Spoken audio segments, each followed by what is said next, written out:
ಮಾನ್ಯ ವೀಕ್ಷಕರೇ, ಅಳಿದು ಉಳಿದವರು ಕಂಡಂತೆ ಸ್ವಾಗತ ಸುಸ್ವಾಗತ. ಇಡೀ ರಾಜ್ಯವನ್ನೇ ಬೆಚ್ಚಿ ಬೀಳಿಸಿದ ಘಟನೆ ಅಂತಿದ್ವಿ ಇಲ್ಲಿವರೆಗೆ. ಆದ್ರೆ ಇಡೀ ದೇಶವನ್ನೇ ಬೆಚ್ಚಿ ಬೀಳಿಸಿದ ಘಟನೆ ಅಂದ್ರೆ ಅದು ಉಡುಪಿಯ ಮುದ್ರಂಗಡಿಯಲ್ಲಿ ನಡೆದಂತ ಡೇವಿಡ್ ಡಿಸೋಜಾ ಅವರ ಹತ್ಯೆ. ಯಾಕೆ ದೇಶವೇ ಬೆಚ್ಚಿ ಬೀಳಿಸಿದಂತ ಘಟನೆ ಅಂತ ಹೇಳಿದ್ರೆ, ಇಲ್ಲಿ ಒಟ್ಟು 7 ಜನ ಶೂಟರ್ಗಳು ಈ ಹತ್ಯೆ ಮಾಡಬೇಕಾದ್ರೆ ಪಾಲ್ಗೊಳ್ತಾರೆ ಪ್ಲಾನಿಂಗ್ ಅಲ್ಲಿ ಅನ್ನುವಂಥದ್ದು. ಇದರಲ್ಲೊಬ್ಬ ಖತರ್ನಾಕ್, ಇಡೀ ದೇಶಕ್ಕೆ most wanted shooter Anuj Patil ಅನ್ನುವಂಥವನು. ಇಲ್ಲಿ ಈಗ ಬರ್ತಾ ಇರೋ ಮಾಹಿತಿ ಪ್ರಕಾರ ಬಿಹಾರ್ ಅಂತ ಬರ್ತಾ ಇದೆ. ಈ ವ್ಯಕ್ತಿ ಮೇಲೆ ಸುಮಾರು 12ರಿಂದ 14 ಕೇಸ್ ಇದೆ. ಅದರಲ್ಲಿ 10ರಿಂದ 12 ಕೇಸ್ ಕೇವಲ ಗನ್ ಶೂಟ್ಔಟ್ ಕೇಸು ಅನ್ನುವಂಥದ್ದು ಅಂದ್ರೆ ಲೆಕ್ಕಕ್ಕೆ ಬಂದಿರುವಂತದ್ದು. ಅಂದ್ರೆ ಇವನಂತ ಖತರ್ನಾಕ್ ಇರ್ಬೋದು ಈ ಶೂಟರು ಅನೂಜ್ ಪಾಟೀಲ್ ಅಂತ ಹೇಳಿದ್ರೆ. ಯಾಕಂದ್ರೆ ಅನೂಜ್ ಪಾಟೀಲ್ ಅಂತ ಬಂದ ಕೂಡಲೇ ಎಲ್ಲೋ ಒಂದ್ ಕಡೆ ಮಹಾರಾಷ್ಟ್ರ ಮುಂಬೈಯಲ್ಲಿ ಇದ್ದಿದ್ದಕ್ಕೆ ಪಾಟೀಲ್ ಅಂತ ಇಟ್ಕೊಂಡಿರ್ಬೋದು. ಆದ್ರೆ ಈ ವ್ಯಕ್ತಿ ಮೂಲತಃ ಬಿಹಾರದವನು.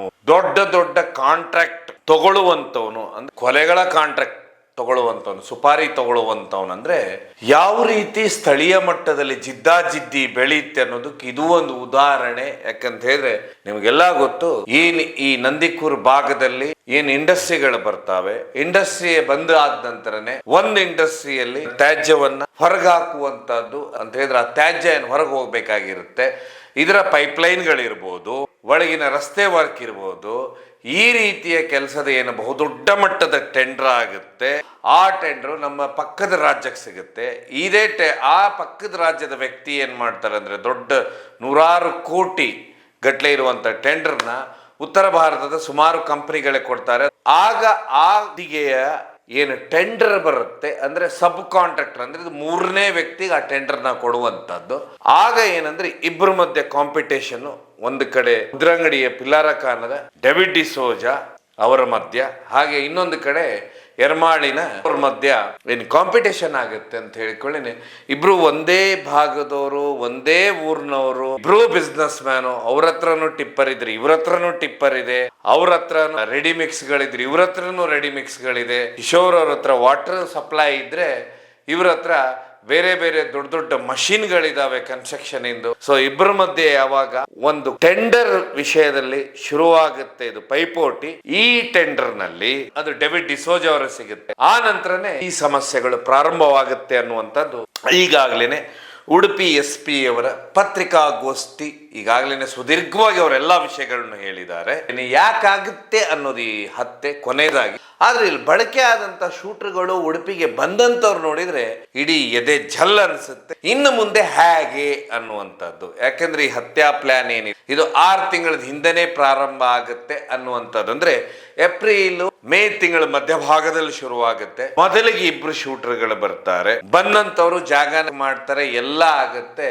ಆದ್ರೆ ಅಲ್ಲಿ ಏನಾಗುತ್ತಂತೆ ದುಡ್ಡಿನ ವಿಷಯಕ್ಕೆ ಅವ್ರಿಗೆ ಹೊಂದಾಣಿಕೆ ಆಗುದಿಲ್ಲ ಅನ್ನುವಂಥದ್ದು. ದುಡ್ಡು ಅದರ ಅರ್ಥ ಒಂದು ಟೆಂಡರ್ ವಿಷಯದಲ್ಲಿ ಅದು ಎಷ್ಟು ಕೋಟಿ ರೂಪಾಯಿದ ಟೆಂಡರ್ ಇತ್ತಂತ ಗೊತ್ತಿಲ್ಲ, ಆದ್ರೂ ಎಷ್ಟು ಲಕ್ಷಗಟ್ಟಲೆ ಕೊಟ್ಟಿರ್ಬೋದು ಈ ಹತ್ಯೆಗೆ ಅನ್ನುವಂಥದ್ದೇ ಬರುದು. ಯಾಕಂದ್ರೆ ಆ 2 ಬಂದಂತವ್ರು ಇದೆಲ್ಲದಕ್ಕಿಂತ ಹೆಚ್ಚಾಗಿ ಇಲ್ಲಿ ಭಾರತದ ಮೋಸ್ಟ್ ವಾಂಟೆಡ್ ಶೂಟರ್ ಏನಿದ್ದಾನೆ ಅನೂಜ್ ಪಾಟೀಲ್ ಅಂತ ಹೇಳಿ ಆ ವ್ಯಕ್ತಿಯ ಉಪಯೋಗ ಆಗುತ್ತಂತ. ಇದು ಎಷ್ಟು ದೊಡ್ಡ ಮಟ್ಟದ ಡೀಲ್ ಹೋಗಿರ್ಬೋದು ಈ ಹತ್ಯೆ ಅನ್ನುವಂಥದ್ದು ತುಂಬಾ ಕಳವಳಿಕಾರಿ ವಿಷಯ ಅನ್ಸುತ್ತಿಲ್ಲ. ಸೊ ಅದಾದ ಮೇಲೆ ಆ 2 ಬರ್ತಾರೆ, 2 ಬಂದಂತವ್ರು ನೋಡ್ತಾರೆ ಜಾಗವನ್ನು, ದುಡ್ಡು ಹೊಂದಾಣಿಕೆ ಆಗುದಿಲ್ಲ, ವಾಪಸ್ ಹೋಗ್ತಾರೆ. ಇದಾದ ಮೇಲೆ ಅನೂಜ್ ಪಾಟೀಲ್ ಉಡುಪಿಗೆ ಬಂದಿರುವಂತ ಮಾಹಿತಿ ಆಗುತ್ತೆ. ಈ ವ್ಯಕ್ತಿನೂ ಎಲ್ಲ ರೇಖಿ ಮಾಡ್ತಾನೆ.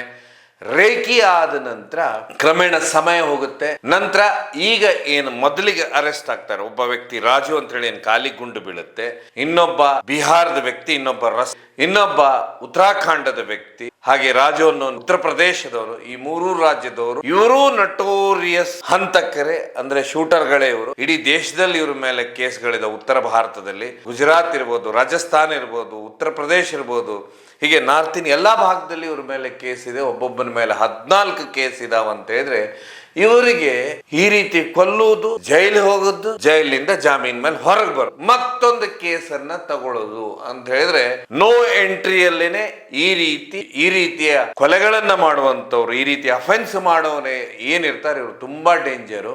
3 ಜನನು ಅವರು ಬರ್ತಾರೆ ಮುದ್ರಂಗಡಿ ಉಡುಪಿ ಪರಿಸರ ಭಾಗಕ್ಕೆ. ಬಂದಂತವ್ರು ಇವ್ರು ಎಂಟೈರ್ ರೇಖಿ ಮಾಡ್ತಾರೆ, ಕೊನೆಗೆ ಈ ರೀತಿ ಹತ್ಯೆಗೆ ಒಪ್ಕೊಳ್ತಾರೆ ಅನ್ನುವಂಥದ್ದು. ಅದಾದ ಮೇಲೆ ಇದ್ರ ಮಧ್ಯೆ ಡೇವಿಡ್ ಡಿಸೋಜಾ ಅವ್ರಿಗೆ ಸುಮಾರು ಬಾರಿ ಕಾಲ್ ಹೋಗ್ತಾ ಇರುತ್ತೆ ಅನ್ನುವಂಥದ್ದು ಈಗ ಬಂದಿರುವಂಥ ಮಾಹಿತಿ. ಈಗ ಆ ಕಾಲಿನ ಬಗ್ಗೆನೇ ದೊಡ್ಡ ಮಟ್ಟದ ಪ್ರಶ್ನಾರ್ಥಕ ಚಿಹ್ನೆ ಆಗಿದೆ. ಇದೇನು ಮುಂಬೈ ಭೂಗತ ಜಗತ್ತಿನ ಕಾಲ ಅಥವಾ ಲೋಕಲ್ ಕಾಲ ಅಥವಾ AI ಧ್ವನಿಯ ಅನ್ನುವಂಥದ್ದು. ಹೀಗಾಗೇನೆ ಮಹಾರಾಷ್ಟ್ರ ಪೊಲೀಸರು ಬಂದು, ಮುಂಬೈ ಪೊಲೀಸರು ಬಂದು ಉಡುಪಿಗೆ ಬಂದು ಹೋಗಿದ್ದಾರೆ ಅಂತ ಹೇಳಿದ್ರೆ ಗೊತ್ತಾಗುತ್ತೆ. ಯಾಕಂದ್ರೆ ಇಲ್ಲಿ ಆಗ ಬಳಕೆ ಆದಂಥ ಹೆಸರು ಅಂತ ಹೇಳಿದ್ರೆ ಹೇಮಂತ್ ಪೂಜಾರಿ ಅವರದು. ಆದರೆ ಇಲ್ಲಿ ಕೆಲವೊಂದು ರೆಕಾರ್ಡ್ಸ್ ನೋಡೋತ್ತಿಗೆ 10 ವರ್ಷದಿಂದನೂ ಅವ್ರದ್ದು ಯಾವುದೇ ಆಕ್ಟಿವಿಟಿ ಇಲ್ಲ ಅನ್ನುವಂಥದ್ದು ಬರುವಂಥದ್ದು. ಹೀಗಾಗಿ ಮುಂಬೈ ಪೊಲೀಸರು ಬಂದು ಹೋಗಿದ್ದಾರೆ. ಸೊ ಹೀಗಾಗಿ ಧ್ವನಿ ಯಾರ್ದು ಬಳಕೆ ಆಗಿದೆ ಅನ್ನುವಂಥದ್ದು ಪ್ರಶ್ನಾರ್ಥಕ ಚಿಹ್ನೆ. ಇದಾದ ಮೇಲೆ ಈ 3 ಜನ ಏನಿರ್ತಾರೆ ಅಂದರೆ ಈ 3 ಜನ ಏನೀಗ ಸಿಕ್ಕಾಕೊಂಡಿದ್ದಂಥ ಶೂಟರ್ಗಳಿದ್ದಾರೆ, ಇವರೇನು 2 ತಿಂಗಳ ಹಿಂದೆನೇ ಬರ್ತಾರೆ. ಬಂದಾದ ಮೇಲೆ ಇವರು ಸಂಪೂರ್ಣವಾಗಿ ರೇಖಿ ಮಾಡ್ತಾರೆ. ಅದಾದ ಮೇಲೆ ಇವ್ರಿಗೆ 1 ಅಲ್ಲ 2 ಬೈಕು ಸಪ್ಲೈ ಆಗುತ್ತಂತೆ, ಅದನ್ನು ಬೈಂದೂರಿನಿಂದ. ಸೊ ಬೈಂದೂರಿನಿಂದ ಯಾವಾಗ ಸಪ್ಲೈ ಆಗುತ್ತೆ 2 ಬೈಕ್ಗಳು, ಈ ನಂಬರ್ ಪ್ಲೇಟ್ಗಳು ಎರಡರದ್ದು ಫೇಕ್ ಆಗಿರುತ್ತೆ. ಅದಾದ ಮೇಲೆ ಇಂಜನ್ ಮೇಲೆ ಇರುವಂಥ ಏನು ನಂಬರ್ ಇರುತ್ತೆ ಅದನ್ನು ಅಳಿಸಾಕ್ಲಾಗಿರುತ್ತೆ.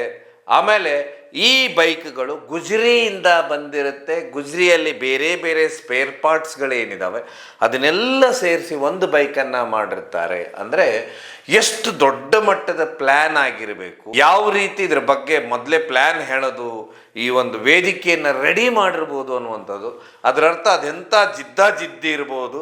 ಇಬ್ಬರು ಉದ್ಯಮಿಗಳ ಮಧ್ಯ ಅದನ್ನು ಒಂದೇ ಊರಿನವರು, ಅಂದರೆ ಒಬ್ಬರು ಪಡುಬಿದ್ರಿಯ ಎಡಭಾಗದಲ್ಲಿ ಇದ್ದರೆ ಇನ್ನೊಬ್ಬರು ಪಡುಬಿದ್ರಿಯ ಬಲಭಾಗದಲ್ಲಿ ಇರುವಂಥವ್ರು. ಆದರೆ ಇಬ್ಬರ ಮಧ್ಯೆ ಎಷ್ಟು ಜಿದ್ದಿ ಬೆಳೆದಿರ್ಬೋದು ಅನ್ನುವಂಥದ್ದು ಈ ಕೇಸು ನೋಡಿದಾಗ ಗೊತ್ತಾಗುತ್ತೆ. ಅದಾದ ಮೇಲೆ ಏನು ಯಾವಾಗ ಈ 2 ಬೈಕ್ಗಳು ಬರ್ತಾವೆ ಇವ್ರ ಕೈಗೆ, ಇವರನ್ನು ಯಾವಾಗ ಕಾಲಿಗೆ ಗುಂಡಾಕಿ ಅಂದರೆ ಚೆಕ್ ಪೋಸ್ಟ್ ಅಲ್ಲಿ ನಾಕಾಬಂದಿಯಲ್ಲಿ ಇವರೇನು ಬಸ್ ಇಳಿದು ತಪ್ಪಿಸ್ಕೊಳ್ಳಿಕ್ಕೆ ಪ್ರಯತ್ನ ಮಾಡ್ತಾರೆ. ಆಗ ಇವರನ್ನ ಏನು ಪೊಲೀಸರು 3 ಜನನ ಅರೆಸ್ಟ್ ಮಾಡ್ತಾರೆ, ಒಬ್ಬನ ಕಾಲಿಗೆ ಗುಂಡು ಹಾಕ್ತಾರೆ. ಆಗ ಅವರ ಅಕೌಂಟಿನ ಟ್ರಾನ್ಸಾಕ್ಷನ್ ನೋಡಿದಾಗನೇ ಗೊತ್ತಾಗಿದ್ದು ಇದಕ್ಕೆ ಪಡುಬಿದ್ರಿ ATMನಿಂದ ದುಡ್ಡು ಹಾಕಿದ್ರು ಅಂಥೇಳಿ. ಹೀಗಾಗಿ ಆ ATM ಅಲ್ಲಿ ಹಾಕುವತ್ತಿಗೆ ಇಬ್ಬರು ಹೋಗಿರ್ತಾರೆ. ಯಾರು ಆ ಕ್ಯಾಶ್ ಕೊಟ್ಟವ್ರು ಯಾರು, ಆ ನಂತರ ಚಿರಾಗನ್ನು ಅರೆಸ್ಟ್ ಆಗುತ್ತೆ, ಇರ್ಷಾದ್ ಅರೆಸ್ಟ್ ಆಗುತ್ತೆ. ಅದಾದ ಮೇಲೆ ಸದಾಶಿವ ವ್ಯಕ್ತಿಯ ಅರೆಸ್ಟ್ ಆಗುತ್ತೆ. ಸೊ ಒಟ್ಟಾರೆಯಾಗಿ ಇವರೆಲ್ಲ ಅರೆಸ್ಟ್ ಆದ್ಮೇಲೆನೆ ಗೊತ್ತಾಗುದು ಇದರಲ್ಲಿ ಇನ್ನೊಬ್ಬ ವ್ಯಕ್ತಿ ಇದ್ದಾನೆ, ಆ ವ್ಯಕ್ತಿ ಸೂರಜ್ ಅಂತ ಹೇಳಿ. ಈ ವ್ಯಕ್ತಿನ ನಟೋರಿಯಸ್.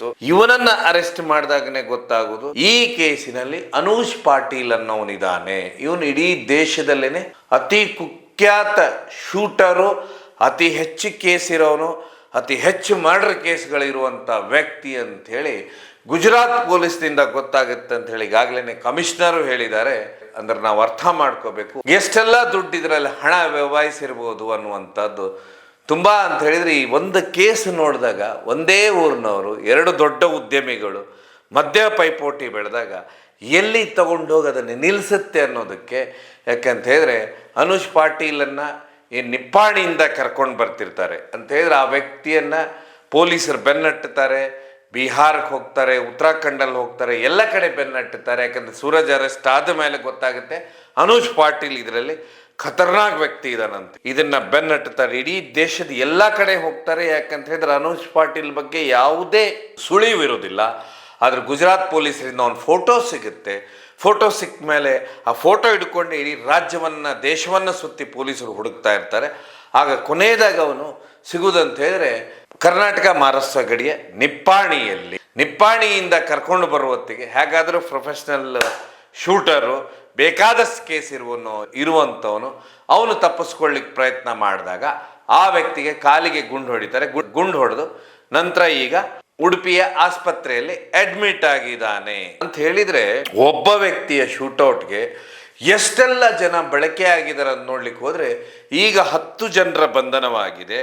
ಇನ್ನು ಏನು 2 ಜನ ಸ್ಟಾರ್ಟಿಂಗ್ ಬಂದಿರ್ತಾರೆ, ದುಡ್ಡಿನ ವಿಷಯದಲ್ಲಿ ಇವ್ರಿಗೆ ಆ ಒಂದು ಸುಪಾರಿಯ ಹೊಂದಾಣಿಕೆ ಆಗುವುದಿಲ್ಲ. ಅವರು ಆಲ್ರೆಡಿ ಈಗ ಗುಜರಾತ್ ಪೊಲೀಸರು ಅವರನ್ನು ಅರೆಸ್ಟ್ ಮಾಡಿ ಇಟ್ಕೊಂಡಿದ್ದಾರೆ ಅನ್ನುವಂಥದ್ದು ಸುದ್ದಿ ಅಂತ ಹೇಳಿದ್ರೆ ಎಂತೆಂಥ ಈ ರೀತಿಯ ಶೂಟರ್ಗಳು ಉಡುಪಿ ಭಾಗಕ್ಕೆ ಬಂದಿದ್ದಾರೆ ಅನ್ನುವಂಥದ್ದು ಇಲ್ಲಿ ವಿಶೇಷವಾಗಿ ತಿಳಿಸಿಕೊಡುತ್ತೆ.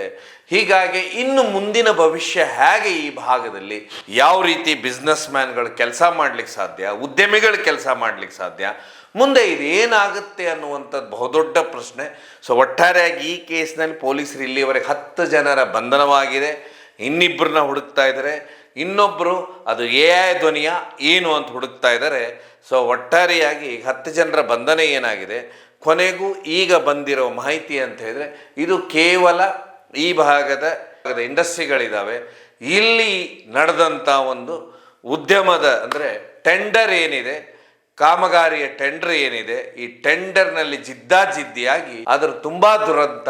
ಈಗ ಒಂದು ಕಡೆ ಒಬ್ಬರು ಹತ್ಯೆ ಆಗುತ್ತೆ, ಇನ್ನೊಬ್ಬ ಬಿಸ್ನೆಸ್ ಮ್ಯಾನು ಜೈಲಿಗೆ ಹೋಗ್ತಾರೆ ಅಂತ ಹೇಳಿದ್ರೆ ನಾವು ಅರ್ಥ ಮಾಡ್ಕೋಬೇಕು. ಬಹುದೊಡ್ಡ ಇದು ಯಶಸ್ವಿಯಾಗಿ ಇಲ್ಲಿ ಕೆಲಸ ಮಾಡಿದವರು ಅಂತ ಹೇಳಿದ್ರೆ ಉಡುಪಿ ಪೊಲೀಸರು ತುಂಬ ಅದ್ಭುತವಾಗಿ ಕೆಲಸ ಮಾಡಿದ್ದಾರೆ. ಯಾಕಂತ ಹೇಳಿದ್ರೆ ಎಂಟೈರ್ ಎಲ್ಲಿ ಇಡೀ ದೇಶವನ್ನೇ ಸುತ್ತಿ ಈ ರೀತಿ ಖತರ್ನಾಕ್ ಶೂಟರ್ಗಳನ್ನು, ಸುಪಾರಿ ಕಿಲ್ಲರ್ಗಳನ್ನು ಅರೆಸ್ಟ್ ಮಾಡ್ತಾರೆ ಅಂದರೆ ಅವ್ರಿಗೊಂದು ಹ್ಯಾಟ್ಸಪ್ ಹೇಳಲೇಬೇಕು ಉಡುಪಿ ಪೊಲೀಸರಿಗೆ. ಆಮೇಲೆ ಈ ಹತ್ಯೆ ಯಾಕೆ ನಡೀತು ಅಂಥೇಳಿ ಸಂಪೂರ್ಣವಾಗಿ ಇಲ್ಲಿ ಅವರು ವರದಿಯನ್ನು ಕೊಡ್ತಾರಂದರೆ ತುಂಬ ವಿಶೇಷ. ಯಾಕಂತ ಹೇಳಿದ್ರೆ ಹಿಂದೆ 25 ವರ್ಷದ ಹಿಂದೆ ಏನು ಹೋರಾಟ ನಡೆದಿತ್ತು ಈ ಭಾಗದಲ್ಲಿ, ಪರಿಸರ ಮಾರಕ ಇಂಡಸ್ಟ್ರಿಗಳು ಬೇಡ, ಪರಿಸರ ಪೂರಕ ಇಂಡಸ್ಟ್ರಿಗಳು ಬರಲಿ ಅನ್ನುವಂಥದ್ದು ಏನಿತ್ತು. ಆಗ ಇಲ್ಲಿ ಸಾವಿರಾರು ಎಕರೆ ಎಕ್ವಜೇಷನ್ ಏನಾಗುತ್ತೆ, ಅವಾಗ ದೊಡ್ಡ ಮಟ್ಟದಲ್ಲಿ ಹೋರಾಟ ಆಗ್ತಿತ್ತು. ಆ ಹೋರಾಟಗಾರ ಆಗ್ಲೇ ಹೇಳ್ತಾ ಇದ್ರು ಮುಂದೊಂದು ದಿವಸ ಇದು ರಕ್ತವನ್ನು ಹರಿಸುತ್ತೆ ಅಂಥೇಳಿ. ಅದೇ ರೀತಿಯೇ ಕೊನೆಯದಾಗಿ ಅದು ಏನು ಅವ್ರು ಹೇಳ್ತಾ ಇದ್ರು ಅದು ಇವತ್ತು ಇದು ತುಂಬ ದುರಂತ. ಅದರ ಅವ್ರು ಶಾಂತವಾಗಿರಲಿ, ಏನು ಆಗಬೇಕಾಗಿತ್ತು ಅದು ಆಗಲಿಲ್ಲ. ಕೊನೆಗೆ ಸ್ಥಳೀಯರ ಮಧ್ಯೆನೇ ಇದು ಪೈಪೋಟಿ ತರುವಾಗ ಆಯ್ತು ಅನ್ನುವಂಥದ್ದೇ ತುಂಬ ದುರಂತ. ಸೊ ಒಟ್ಟಾರೆಯಾಗಿ ಪೊಲೀಸರಿಗೆ 10 ಜನರನ್ನೇನು ಬಂಧಿಸಿದ್ದಾರೆ. ಮುಂದೆ ಇವರ ತನಿಖೆಯಿಂದ ಇನ್ಯಾರಾದರೂ ಇದ್ದರೆ ಅವರನ್ನು ಬಂಧಿಸ್ತಾರಂತ. ಸೊ ಒಟ್ಟಾರೆಯಾಗಿದು ಇಲ್ಲಿಗೆ ಫುಲ್ ಸ್ಟಾಪ್ ಆಗಲಿ. ಇನ್ನು ಮುಂದೆ ಈ ರೀತಿ ದುರ್ಘಟನೆ ಶಾಂತಿಪ್ರಿಯ ಉಡುಪಿ, ಶಾಂತಿಪ್ರಿಯರ ನಾಡಂದ್ರೆ ಉಡುಪಿ, ಅದು ಅಲ್ಲಿ ನಡಿಬಾರ್ದು. ಸೊ ನೋಡುವ ಪೊಲೀಸರ ತನಿಖೆಯನ್ನು ಇನ್ನೆಲ್ಲ ಏನೆಲ್ಲ ವಿಷಯಗಳು ಬರ್ತಾವ ಅಂತ ಹೇಳಿ ಕಾದು ನೋಡುವ ಅಂತ ಹೇಳ್ತಾ ಈ ಕಾರ್ಯಕ್ರಮವನ್ನು ಮುಗಿಸ್ತೇನೆ. ಇದು ಕಾರ್ಯಕ್ರಮ ಕೇವಲ ಜನಜಾಗೃತಿಗೋಸ್ಕರ.